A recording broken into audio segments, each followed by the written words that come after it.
Here we are. Hello, Patti. Hello. How are you? Welcome Sneaking in a to picture. welcome to Cooking Up Virtual Events. To everybody who's watching online, I'm delighted to be joined by Patti Spaniola. How are you, Patti? It's nice for you to join me here today. I am thrilled to be here. Thank you so much for letting me come on your show, Miguel.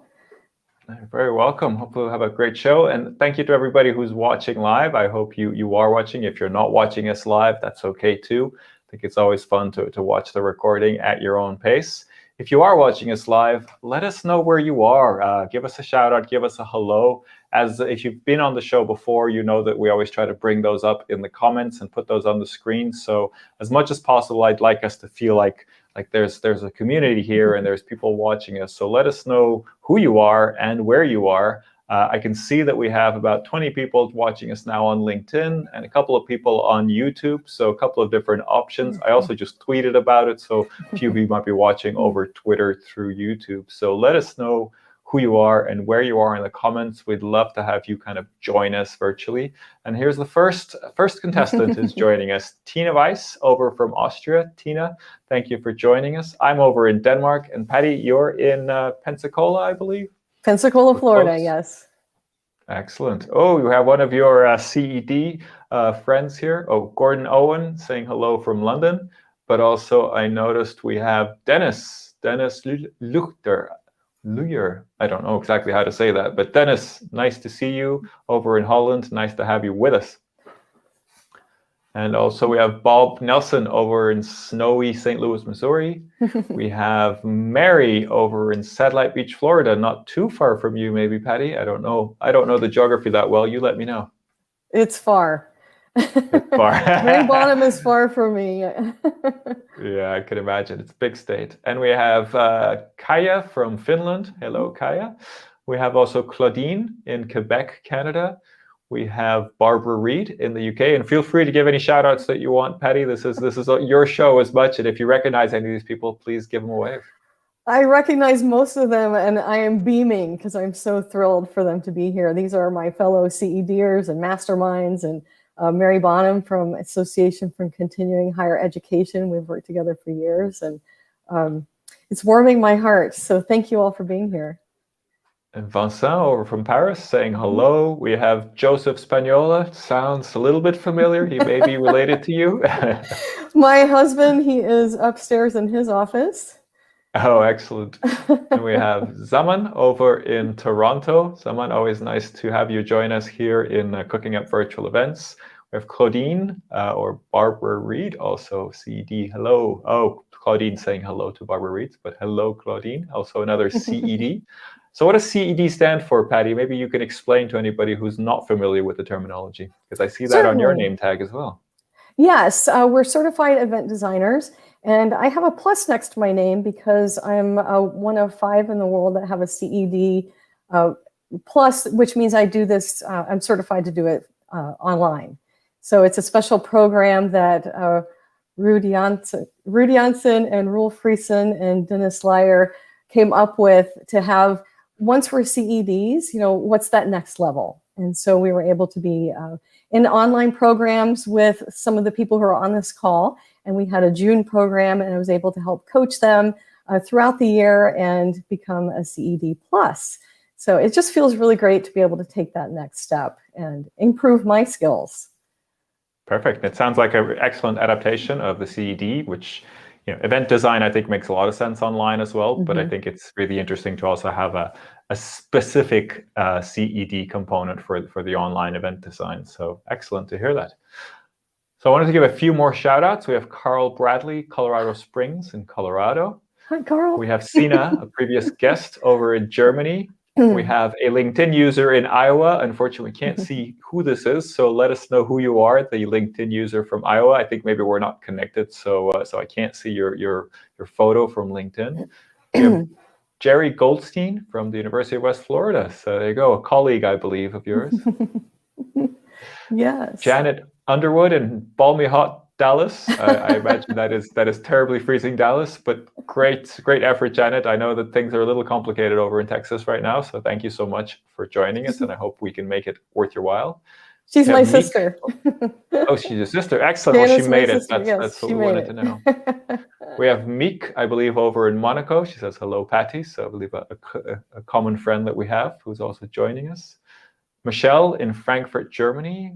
We have Angela Snell in Monroe, Michigan. Shout outs to Michigan. You mentioned you also had some family and friends in Michigan, so Yes. I imagine that would be one of them. Yes, she's my sister-in-law, but close enough to be Excellent. sisters. Jeanette Mann over in North Georgia. Hello, sis, she says. So again, She's also my a sister. connection there. Hello from Bulgaria. Again, I can't see who that is, unfortunately, but someone who escaped the UK just in time and for the time being and is over in Bulgaria. And we have Rude, the man himself. His All ears must have been right. burning and he's here joining us. So excellent. Great to have you join us. Also a previous guest on the show. Gina over in Washington, D.C., under the snow. And we have Vivian over from Singapore. So we're covering a lot of different time zones right now. So excellent. And Ruth says that the mugs behind me are inspiring for a Moscow Mule. Well, yes, why not, right? It's a little bit late in the day here over in Europe, so why not? And Naomi Love, also from Pinehurst, North Carolina, and someone from Surrey in the UK also joining us. Wow, I went through a lot of people there. And Michelle Williams also says, good morning. So good morning, good afternoon, good evening to anybody. If you're joining us on YouTube as well, you can make a little comment on YouTube and say hello. But let's get on with this program, right, Patti? It's great to have everybody here. But we're here to speak to Patti about a specific event that Patti created not that long ago, which was the Digital Dexterity Conference. And I just love the name of this conference. So tell us a little bit about how this came to be and I guess what you ended up designing and ultimately putting on. Well, my own digital dexterity has been improved so much since I met Rude and Rule and Dennis. And because I'm in their program for the Certified Event Design Program and went through the in-person class back in, gosh, it sounds like so long ago, but it really wasn't. It was January of 2019 in San Diego. Once we did it in person, we then had to do everything virtually. So it was a big step for me to try to figure out how to do all of these things. I never thought I would need to do that. So they taught me over 2019 and obviously through 2020. But once COVID hit, I really felt a lot more confident because of the work I had done with them. So once we figured out we were going to be in this situation for quite some time, at school, we had to move all of our classes over, and how are we going to help our students and our faculty and staff get their digital dexterity? And that name came up because I was having a conversation with Rude. It just happened to be that we were on a call together, just the two of us waiting for other people to come. And I was thanking him for helping me get my digital dexterity ready so that I would be prepared for all of this and feel more confident. And he mentioned that term, and I thought, wow, that's a really great term. What can we do with that? That does sound like a Rude term for anybody who knows Rude. That does sound like something. So let's unpack that a little bit. So what exactly do you mean by digital dexterity? Digital dexterity is having the comfort and confidence to manage different situations, especially on the fly. So I was much more familiar with Zoom because of my work with the Event Design Collective. And so when the university got Zoom, I already felt comfortable, but of course there's always so much to learn. And they're changing it every day. I learn something new every single time I get into Zoom, which is a little bit crazy. Every time there's an update as well. I think they do new updates weekly, and they send out press releases about things that haven't even been updated. So sometimes it's a little hard to catch up. It's like, oh, I didn't know it did this over here. Okay, interesting. And sometimes you press a button that you didn't think worked, and now it works, and they didn't tell you in the release notes. So you do have to keep playing with it. And then Rude and Roll introduced me to, it used to be called YoTribe, but now it's Wonder. And so that's another tool that I was getting familiar with.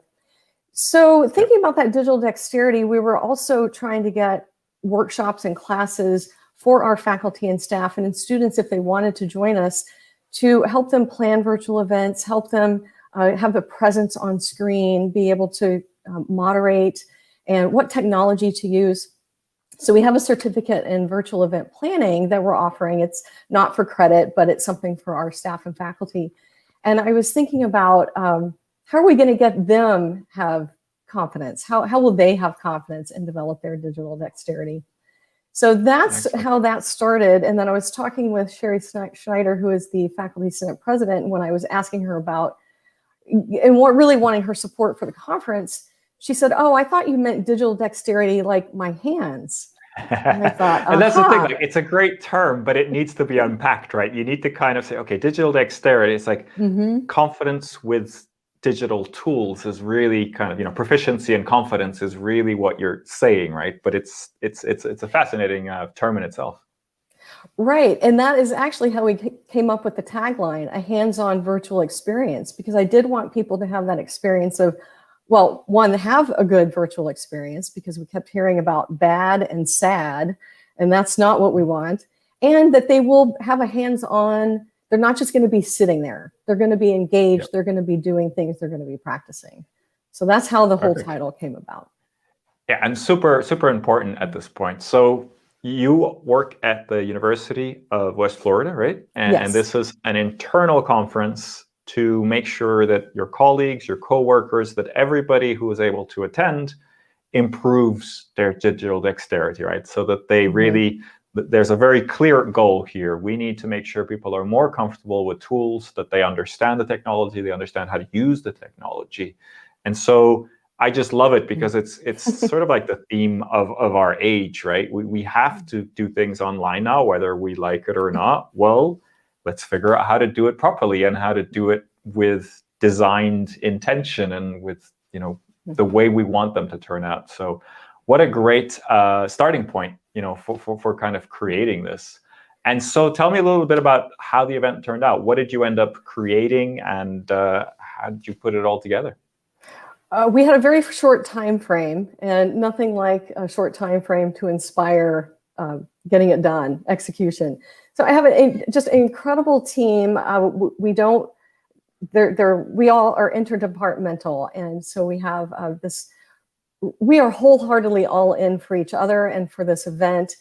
So I have to give a shout out to my team: Reneko Banks, Kenyatta Cox, Anna Marie Mixon, Anna Lochis. And we have a graduate student with us this semester, Mary Kate McBurney, and we were all in. And I think what's so unique about that is that when we needed something from each other, we were on it. And so I proposed this idea. We wanted to do a mini conference because we were starting to do these classes and really getting a presence. We also have what we call Epic Hour, which is event planners and collaboration. We do that every 2 weeks. We're starting to do it once a month now. And we have a following, people coming to just learn new things, share experiences. What have you been doing? Learning new tools. So they wanted to do it. And we talked about it at the end of October and decided to do it January, is it 10th and 11th? Yes, 10th and 11th. And we also had a 25-day winter break. So we wanted to control as much of everything as we could ourselves. So we did all of the logistics. We created the website. We did all the marketing. We presented everything. We hosted the roundtables and game time. So we were really, really busy, and I think that added to a lot of the stress. But we wanted to know if we could pull it off. Do we have the digital dexterity to pull it off? And it turns out we learned a lot, but we made it happen. Yep. I'm just going to bring up on the screen the website. I don't think you'll be able to read the things, but you have some of your coworkers there that you mentioned: Renako Banks, Kenneth Cox, and have Anna Lochis. So a lot of the team members: Anne Marie Mixon, Mary Kate McBurney, Sharina Narciso, and there you are, Patti Spaniola. Yes. And we well. had three of our the other three, Deborah Clough, April Leake, and Sharina Narciso. I kind of talked them into moderating, and I think they were a little bit nervous, but I knew they had it. I knew they could do it, and they were shining stars, and we really could not have pulled it off without having them as well.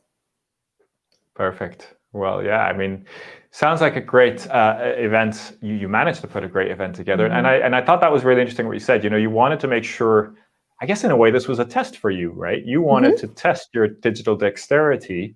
And at the same time, you wanted to improve everybody else's digital dexterity, right? Which I think is kind of a fascinating proposal.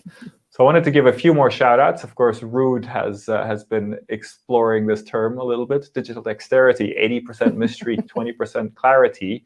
Now it's 100% the event narrative. Great job, Patti Spaniola. There you go. Ruud always has a way with words and explaining these concepts. And I wanted to give a few more shout outs that we missed before. We have Feyhan in Istanbul saying hello as well, which I think is great. I'm going to be speaking at an event with Feyhan next week, I believe. And we have the famous Corbin Ball. Corbin, thank you so much for joining us over in Washington State. So excellent to see you, Corbin, at least albeit virtually. Deborah Clough, who I think we just mentioned, is also online in Fort Walton Beach. So very good. And Cameron Toth is also online, cooking up from Valhalla, New York, Westchester. So someone I think we both know as well. So Cameron, nice to have you here. And Tahira, also, a CED and someone I know really well. She goes, ooh, digital dexterity. Thank you, Tahira. It sounds like you like this term. And Rutger Horn over in New York City also saying hello. So very interesting. Ruud already asked the question. And if you have any questions as you're watching online, please do send them through. We'd love to get questions from the audience. That's part of how this show works. Ruud says, were there moments, but I think he means were there moments where your digital dexterity was tested to a degree beyond your own comfort, aka break something? I have to say we did not break anything. Trying to think if we, I don't think so. I think the only time that we really felt rushed and tested was the run of show. When we were looking at the run of show, we didn't really put enough time in the fact that we were presenting consecutively and we were also moderating for each other's sessions. And so it felt really tight. So 15 minutes between sessions for us felt like a bit of a stretch, but everything worked really well. All the technology, we felt comfortable with everything. Okay, let me be a little controversial then. Would you say that you didn't, kind of test yourself enough, or kind of challenge the technology enough? Would you say that you played it safe in this occasion, or do you just feel like that was appropriate for this time, and let's experiment more next time? That is a really good question. I think some of the tests for us was that we were creating some of the content, and those were the first times that we would have been presenting it. So I had a new workshop called All in Moderation about how to moderate, and I had never done it before. So that seemed a little bit nerve-wracking because I had never given it before. There was another one that I did that was effective engagement techniques, and I had not done that one before either. So I was hoping everything worked right. But now I'm remembering something that during one of my very first presentation, I was asking people to look at a picture to tell me the difference between how the moderator looked and how the presenter looked, because there were a lot of differences, and I wasn't sharing my screen. And so my husband Joe piped up. He was in the class. He said, "Are we supposed to be looking at anything?" Okay, I didn't share. He my was screen. Impolite enough to mention something, right? I'm glad he said something. Yeah, I just saw a post, I think on Facebook or something like that, about a professor that did a 2-hour lecture, and then at the end of the 2 hours, somebody mentioned that he was on mute the whole time. Oh no. And that's like, oh, that's a little embarrassing, but maybe people just didn't want to hear that specific person. So I'm sure this wasn't the case. But let's go over, I know you prepared a little movie with some slides of what it looked like. I think that's always fun to show a little bit of what it actually looked like. So let's play that.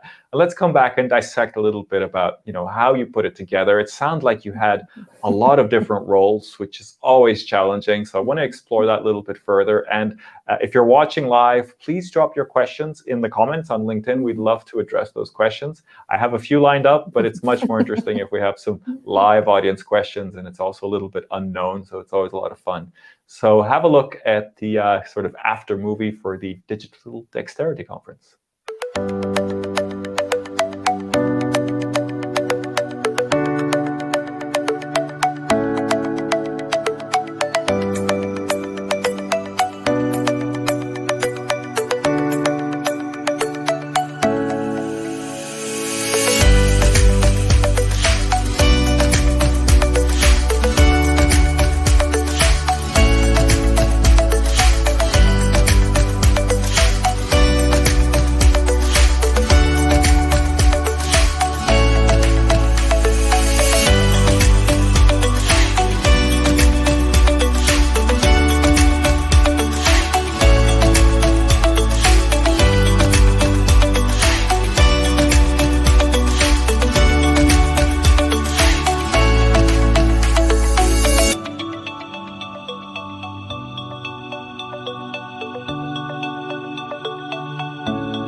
Great. So I usually leave the questions about tools for last, but I'd like to kind of address those because there's a few coming up in the comments.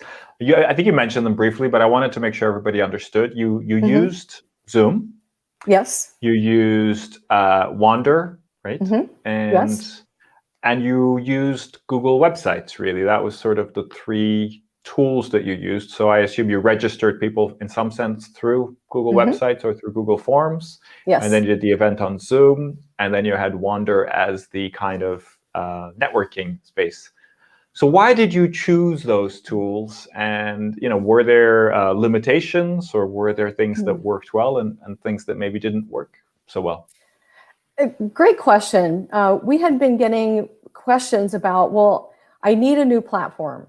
And we'd say to the people wanting to have these events, why do you need that platform? Because they're going to be spending money on these platforms. And they said, well, people aren't coming to my event. It's like, well, that's a design issue, or that is, that's something else besides what the tools are. And we already have really a wonderfully visionary Chief Technology Officer in Melanie Hayward, and she has put all of these tools in place well in advance. Zoom we got a little bit later, but we had already had WebEx, and she put all these tools in place so that we would have tools at our fingertips and make our lives much easier. So we thought, we don't have money, we didn't want to spend any money, and we have all these tools that people need to know.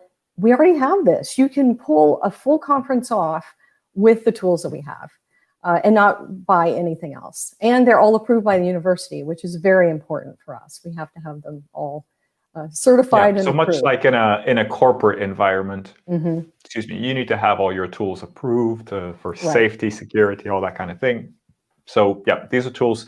And also, you're not charging anything for this event, right? So you want to make sure you're not out of pocket for tools that you may just use once. So you're using free tools that are approved, right? And, yes, and that people can use. Job. Yes, and that people can use later. And so they, as they're developing their confidence, they can say, oh, I went to this conference and these are the things that we used. I know that I can pull my conference together or my event together using the same tools. Perfect. That was very important and to us. Zahira says, I agree, design before platform. I fully agree with that as well, but I think it's always worth reiterating and going back.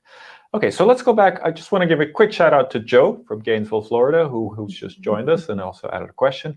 And I have a LinkedIn user, unfortunately, I can't say who it is, but asks a pretty straightforward question. We use the digital breakout tool at ACHE's annual conference. Could you talk about the use of these tools? The digital breakout tool, I think what they're talking about is Zoom breakouts would be my guess, because we use that during the Association for Continuing Higher Education conference, which, by the way, when we were done with that and we put that through the event design process in person, it was the very last event design process that I went through before the lockdown. And then we decided to pivot to virtual. So we went through the digital version of the event canvas and cooked up, as you would say, with cooking up virtual events. We cooked up a whole new, because the president wanted to shake and bake the conference. So we cooked up a whole new event, and it felt like us. And it was remarkable. And when it was done, I thought, I want to do that again, which then sparked, digital dexterity, and I wanted to do a conference. And so the tools that we used for the breakout, there was one way we did it that it was a social hour, and we had people answer questions. We got people into breakouts for about 5 minutes or so and give them a question just to break the ice and have something to talk about, and then come back to the main room and then just keep going back and forth for about an hour. And it went by so fast. So we did that for this digital dexterity conference as well. Okay, and this is how you use breakout rooms, right? Zoom breakout rooms. You had a main room and then another room. And there's also the other tool. I was just going to bring it up on screen because I think some people might have questions about it. It's called Wander. And how did you use Wander in this case? Could you go a little bit more specific on how you manage the tool? Sure. We started out with kind of a check-in that first day so that people could come into, it would be like walking into the lobby. You see your friends. So they could check in if they needed help with anything throughout the conference. We did not have it open throughout the conference. We just did it in the mornings. And people could drop in both mornings just to say hello and do some networking. And it's a really wonderful tool. It's super simple. It's free. they're really great people, and who's developed it, and I think they're just continuing to make it better. Okay. Well, I just wanted to give people some context. So Wonder is what you see here on the screen, or at least this is the website. And so this is a different tool to Zoom, right? So I assume you gave people a link to the Wonder room that you were using, right? And at some point during the conference, they would click on that and they would show up in Wonder, right? Right. And I think Wonder is worth unpacking a little bit because it's a little unusual. You can kind of see it on the screen there. You have these little... every person who logs in has a little icon of their face, their image. And what you do is you move yourself on the screen. And as you come close on the screen with someone else, you start a video conversation, right?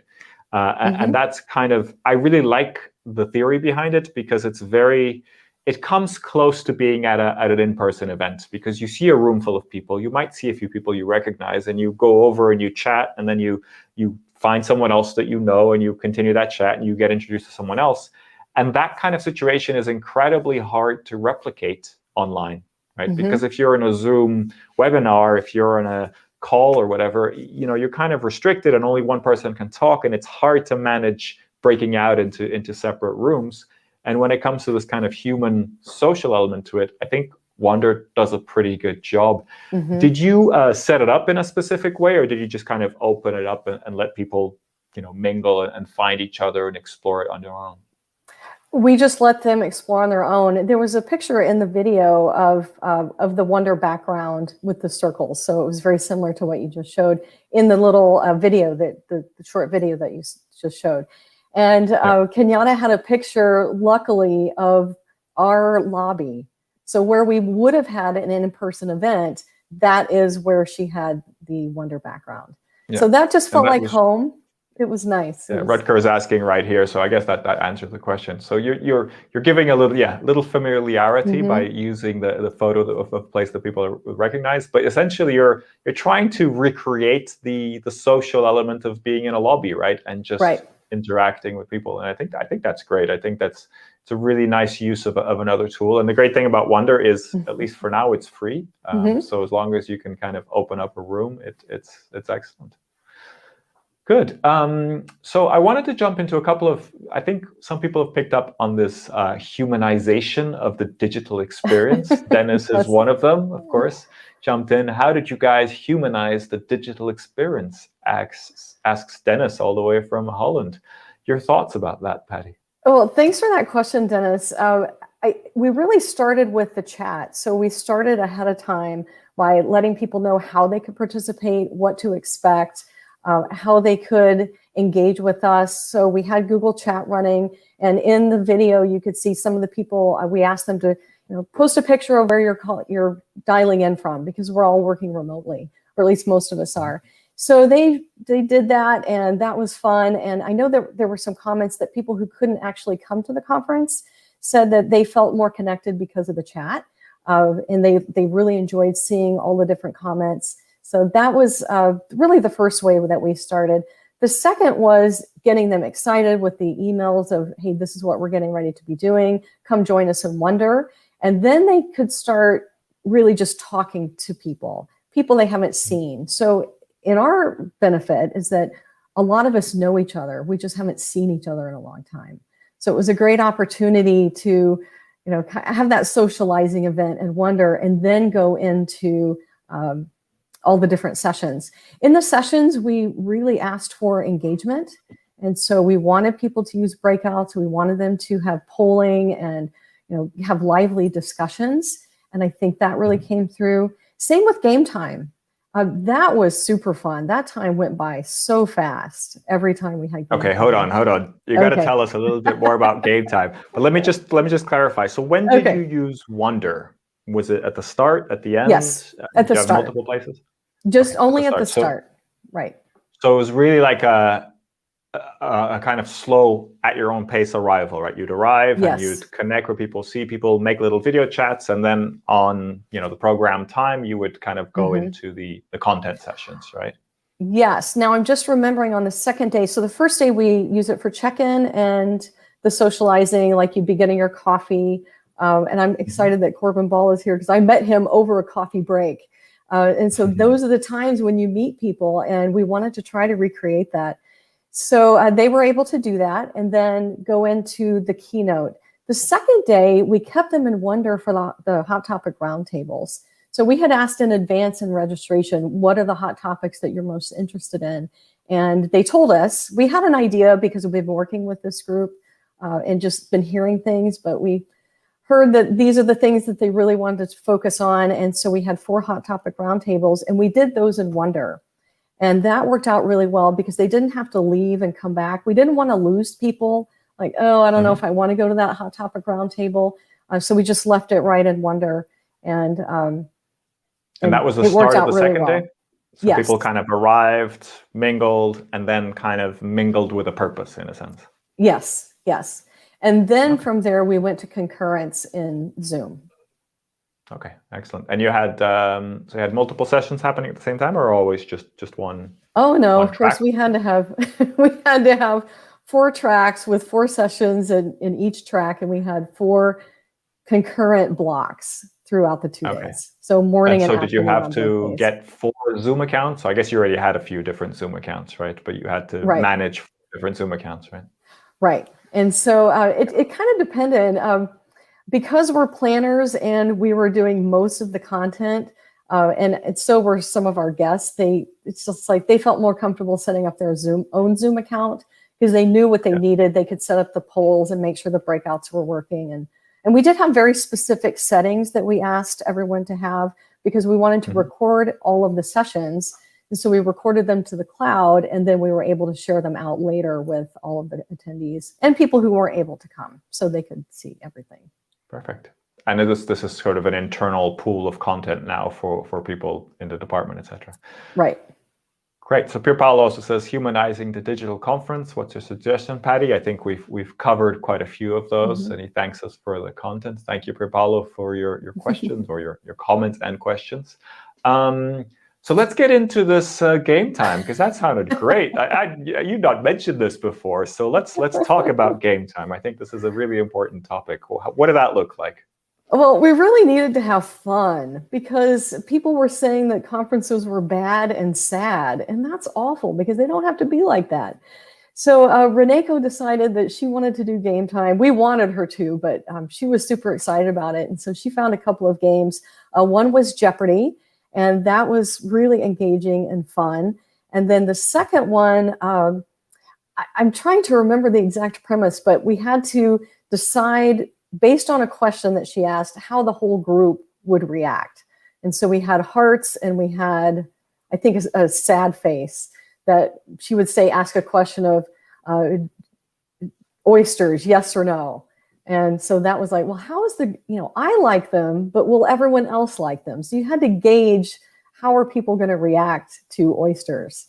And if you were not in the majority, then you got kicked out. So then it just got really small. This is a brutal game. It's like, oh, sorry, you're strange. You have to leave now.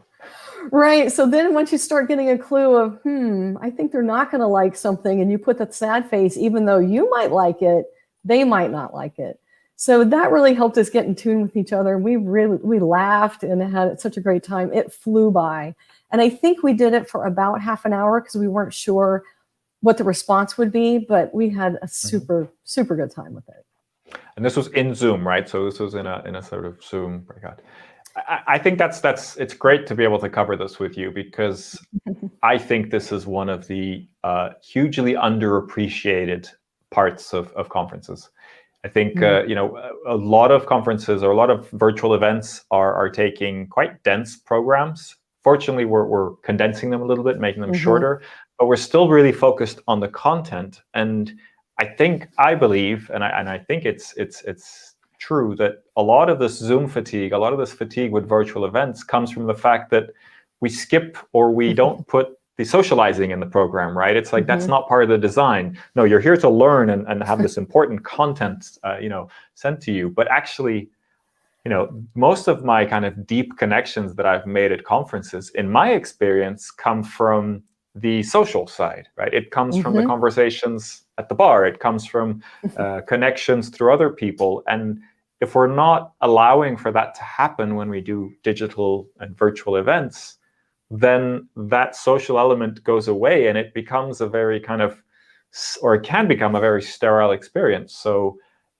I think people are a little bit scared of putting fun elements, but I would, really recommend that they don't, that they make sure that there are fun elements like this. And I think this is a great test to, a great result that you achieved from doing something a little bit more fun.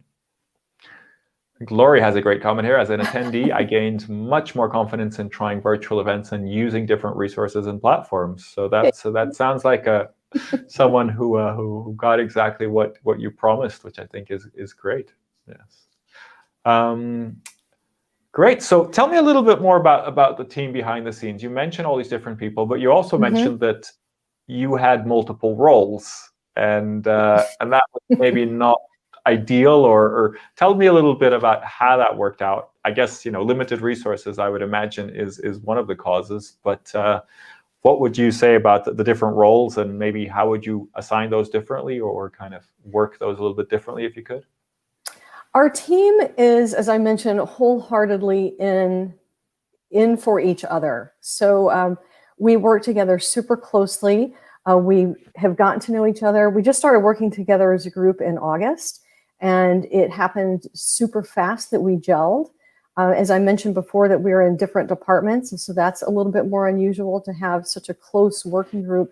I mean, we're used to working on committees with lots of different departments and lots of different people, but those are for short amount of time periods, and then we would move off and do something else. So this group, we are very committed, and we have lots of different interests and different skill sets.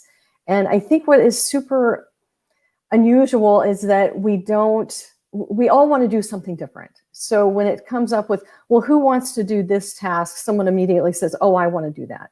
So when it came to assigning everything, we all volunteered, and we never had an argument about, well, I wanted to do that too. Or, it was more of, okay, great. Well, you do that. I'll do this. If you need help, let us know. And we just jumped in. It was very organic.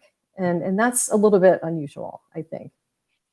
Sounds like a great team, but you did end up having multiple roles at the event, and it sounded like that added to the stress level, right? I think it's a bit challenging when you have to have multiple roles like that. Would you do that differently if you could? Well, we are getting the next opportunity, and I know we haven't talked about this yet, but we were asked to do this Digital Dexterity Conference with a focus on students. And I think I missaid the dates earlier, that in January, I actually set our March dates, because in March 10th and 11th, we're going to have this for students, and we're having to change the content. And that's what we want to do, because it's a different audience. And so we can't just do the same cookie cutter conference for every single audience. And this time we're going to scale back a little bit I don't think we're going to be in Wonder and then jumping to moderating the keynote, then jumping to not only presenting, but moderating the next concurrence and then the next game time, and just doing that all day for 2 days. We'll look at the run of show, and we'll get a little bit more help. We have some of our capstone. We have a hospitality program here, and we have some of our capstone students who want to get involved in just helping them have more skills, because they're getting ready to enter this field with so much competition. And so how can we help our students? So we're engaging them to come help. And so we're going to have them as moderators. We have a couple other people who are more in student involvement and have more of a pulse on what students need. So we're changing it up a little bit to have maybe a little less stress. We do have a lot of student organizations who plan virtual events. And so we want to, I'll still be teaching, but I don't think I'm more comfortable, because I will have taught all of those classes at least 2 or 3 times before this happens. Sounds good. And I think if you can involve a lot of students, it would be a great idea, right? Because that is digital dexterity as well. If they can run events, then I think that's absolutely great. A couple of really interesting comments from fellow CEDs, of course, Rude himself. But I wanted to start with Ingrid's comment, which I think is really interesting. She says, the dense timing in virtual events is also dangerous, because you need reflection time to retain the content, learn, and change. I think really valid comment. And absolutely, if you're just consuming content continuously, you're not really thinking about it and really digesting it in some sense, to keep the cooking and food analogy going.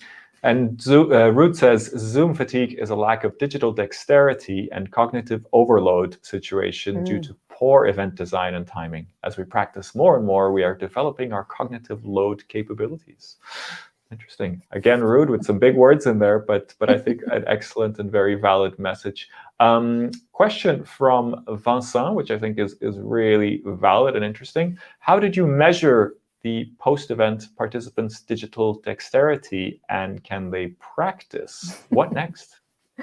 What next? Great questions. I mentioned the Epic Hour, and so we have a lot of engagement with that. And Lori's comment, this is really important because I feel like that's mission accomplished. When we first started all of this, she canceled some programs or really postponed them quite a bit because she didn't feel as comfortable. And so with this Epic Hour, she started to gain more confidence. She's been having events, and anytime anybody needs anything, we're right there for them to either help design it or help moderate, or just be there so that they feel like, okay, well, I've got somebody has my back. And so they can now start doing their own programs, and they can always come and get counseling if they want practice, if they want consultations. We have that Epic Hour every 2 weeks. We're starting to design more things. We haven't really figured them all out. We're thinking about it for students where we want them to have practice time, and we don't have Epic Hour for them. So once we have their particular conference, we were thinking about setting something up where maybe every week or every 2 weeks we would have just practice sessions. Just come in and learn the tools. So it is in mind. We just haven't set that up quite yet. So tell me again what Epic Hour is. It's something you do regular with the faculty? Yes, so with our event planners, we have about 75 event planners who have self-identified that they do something with planning events. And we started Epic Hour, which is event planners in collaboration. And we just wanted them to have a safe, comfortable place where they could practice. So any question was okay. We were all making mistakes and breaking things, as Rude likes to say, and it's all okay. I love that. It really makes things comfortable. And I remember there was one time when Rule said, we were in a Zoom meeting, and all of a sudden we were kicked out, and we came back in, and he said, "Oh, sorry guys, I was wondering what that button did." It's like, well, it ended the meeting. And I think that just makes everyone feel comfortable when the person who is supposed to know everything has a little bit of a blunder. So when I didn't share my screen in the very, very beginning, I just laughed, because what else can you do? And then it made, I think it took everybody down a notch of, okay, breathe. It happens to everybody. It's okay. I don't want to jinx this one show, but I have kicked myself out of this before, so it does happen. And what's great is with digital stuff, there's always a redundancy. And I found out that if I kick myself out and you're still here, the show goes on, and then I can just come back and take my place again, which is great. I just wanted to check with the audience. There's a couple more questions that I want to address, which is great. We're 15 minutes from time, so we have a little bit of time. I wanted to check about going back to this idea of making sure that there's some fun, some social moments within event design. And I know that a lot of people in the audience are event designers, so interesting to hear their perspective. The events that you're designing, are you including moments of social interaction, moments of fun, moments that are not content focused? Please let me know in the comments. I'd love to know if that's actually happening, if you're actually planning that, or is it just something that we're talking about, but then we kind of go into that mode of let's do a lot of content and we forget that bit. So let me know in the comments if that's something that is part of your event designs. Really, really interesting. Good question here from Claudine Roussel. Says, were there surprises for you and your team? And did you live moments that could not have existed in person? Very interesting second question, but maybe let's start with the surprises. Did you have any surprises? I think we were surprised at just how we really pulled it off. I think we knew that we could, and we were set up for success, but then we did it. And I think that, I don't know if it was a surprise. I think it was satisfaction, maybe a little bit of a surprise, but it brought us closer. I had some very emotional moments that when I was thinking at the very end, we had a thank you and wrap up. And I think I was a little surprised at how emotional I was when I started to thank my team, which I might get a little emotional now because, as I mentioned, we're all in. I hope I'm not putting words in your mouth, but I feel like, we always say, look, digital events and in-person events are different, but in that sense, I think they're quite similar because of that rush you get. I definitely feel that when I do one of these streams or when I do an online event, I still get the same rush. There's a sort of focus of energy of these lots of people online kind of doing the same thing. And then, it's like it's done and you did it. And that's, for me, is very similar to coming off stage at an in-person event. So I think in that sense that they are quite similar. And we didn't really want it to be over. We were happy that it was, but immediately Kenyatta said, "Oh, I have an idea for the next conference." And I thought, that's fantastic, because then she can have the experience of leading it. I led this one, she can lead that one, and then I can follow her lead. And we can all practice in all of these different roles as being the leaders, the moderators, the presenters, the content drivers. It really helps us become more well-rounded planners. Yeah. So what about the second question? Did you live moments that could not have existed in person? I think that's a really interesting question. And I guess that could go in all sorts of different directions, but how do you interpret that, and what do you think about that? I'm wondering about that. I'm taking this one a little bit more personally, only because that's my perspective right at this moment. So I used to want to have everything just absolutely perfect. And people who, ACHE planning committee friends, they know that I like things to be just so. Probably everybody knows this. I don't think it's a secret. And this environment has let me relax. And hey, I didn't share my screen, or this didn't work out quite right. And well, let's just laugh and relax and have fun. And I think before COVID, I would not have really had those moments. And so having this digital and virtual experience is letting me just breathe and be okay with everything that's happening. And hopefully that makes everyone else comfortable, which then goes back to how are we humanizing it? How are we making people feel like they're a part of it and feeling energized? That's great. And I think that's a really good take on it. And I think it is, just because it's digital doesn't mean we can't show our human side, right? And just be human about it, which I think is great. You have an absolute amazing comment here from Tahira. She says, "My admiration for Patti is boundless. She epitomizes all the best leadership qualities every darn day." I love that. What a great note from Tahira. Excellent. Thank you. And Rude again, jumping in. Digilog or Adatel? I don't know if he means digital or analog, but maybe that's just his way of mixing up the words. You can really touch people online. The energy of being in the same digital space is thrilling. The acoustics of seeing people online is all part of celebrating their achievements. Absolutely.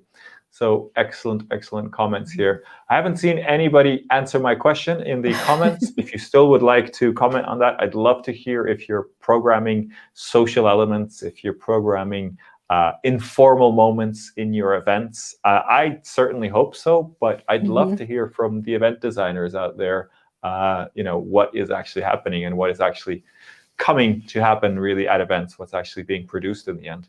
But I'd like to go to kind of back to that question that we already had a little bit, but explore it a little bit more, which is kind of, if you're going to do it again for students, and I realize that that's a sort of different event slightly, but you're already adapting little things. But if you were going to do this event again, let's say it's an annual event and you're doing it again next year, what would you do differently next time?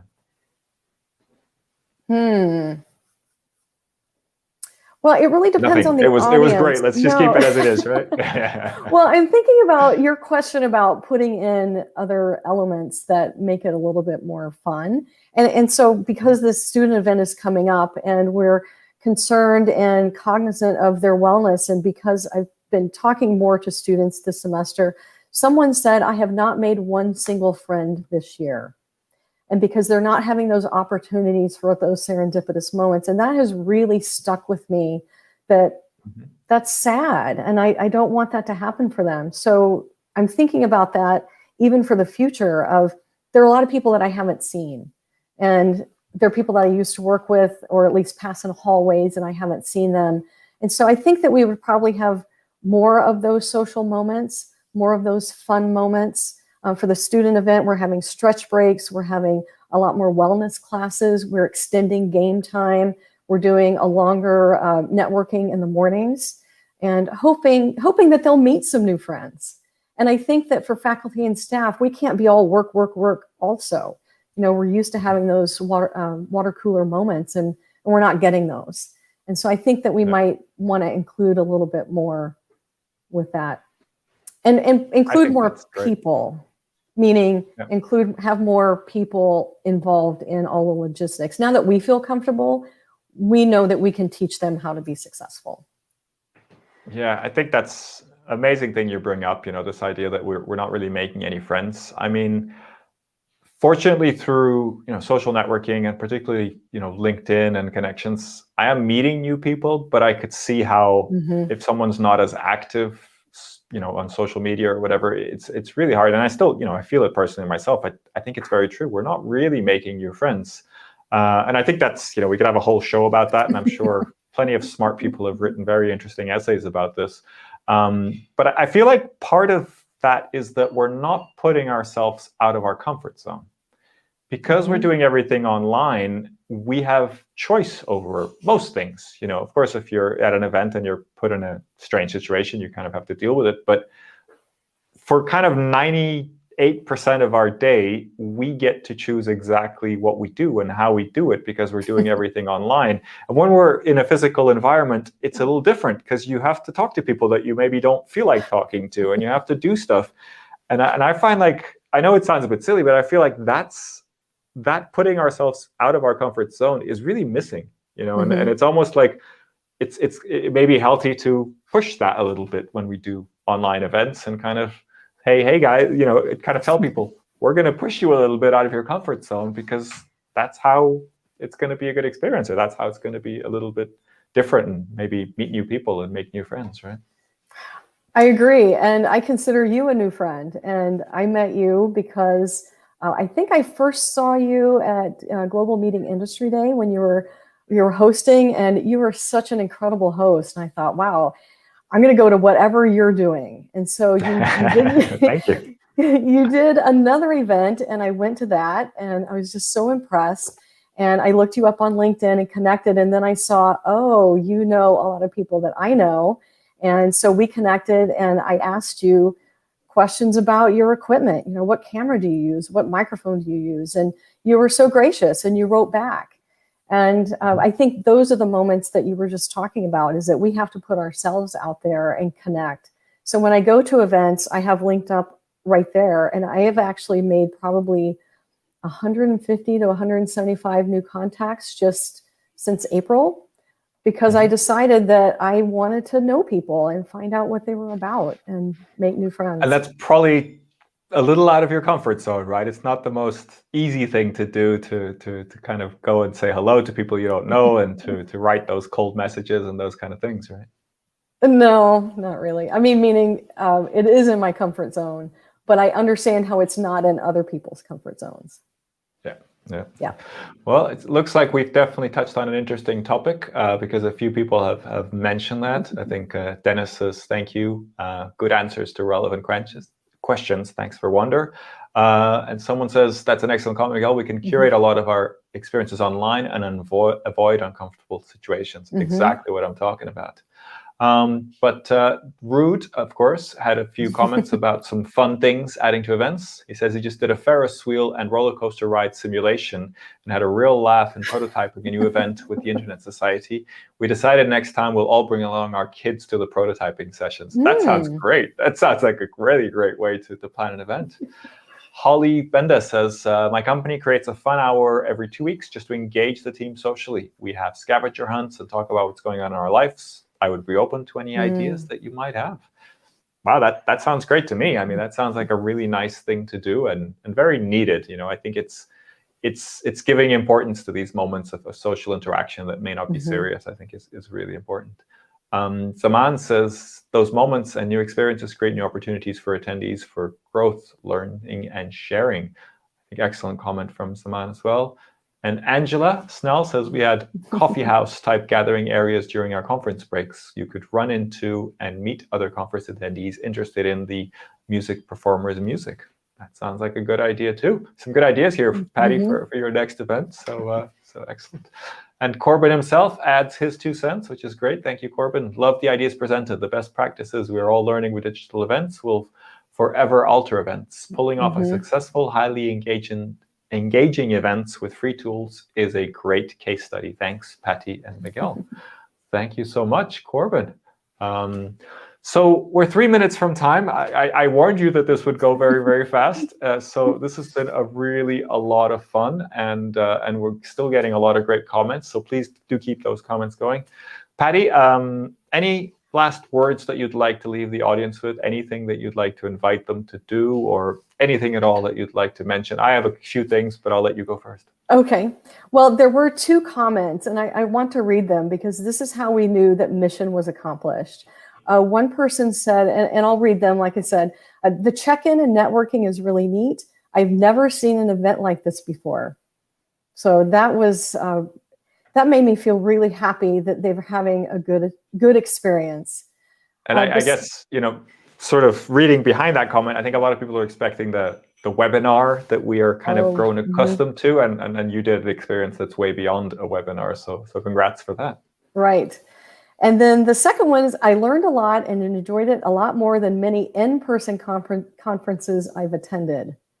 That spoke volumes, because we think that virtual can't be the same. It's not the same. It is different, but we can still create experiences that are very meaningful for people. And so for me, it was mission accomplished. Yes. Congratulations. And that's exactly what this show is also about. It's not about saying that virtual events are better or worse. It's really just trying to figure them out and trying to understand the work that goes behind them, and inspire ourselves through different experiences and different events that we're seeing. So excellent. Patti, thank you so much for joining me. It's been a pleasure learning about your work and this conference and your future plans, and just getting to know the great people that have joined us online. Thanks everybody for watching. Sorry if we didn't get to your question or recognize you, but it's really welcome. And Patti, I do welcome you. I do invite you to go over some of these comments later, and maybe I remember Sina had a really interesting question about technology for faculty. Maybe you could answer that afterwards in the comments. That would be great. And I just wanted to just show very quickly the virtualevents.wiki website. That's where I keep a record of all the Cooking Up Virtual Events shows. So please have a look there. Sign up for the email list so you get a notification about the next show. The timings do shift slightly. So do please sign up in the newsletter. That's the best way to keep in touch. And also I have my big list, which I just counted yesterday, is now up to 240 different technology tools for virtual events, from full platforms to audience response systems and assistants. So lots to explore there, probably way too much, but at least it's a good place to start if you're looking for online tools. So please do head over to virtualevents.wiki. And I am very happy to say that my next guest next week will be my good friend, Andrei Sholowinski.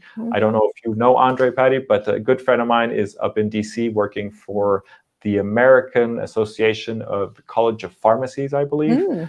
And he's going to be sharing a little bit about their annual event and all the challenges and opportunities that he's finding in virtual events. So I hope you can join us then. It'll be around the same time next week, but I'll send that over in LinkedIn and to the mailing list if you join the mailing list. So Patti, once again, thank you. It's been a pleasure, and let's keep in touch. Let's keep exploring these great virtual events all around.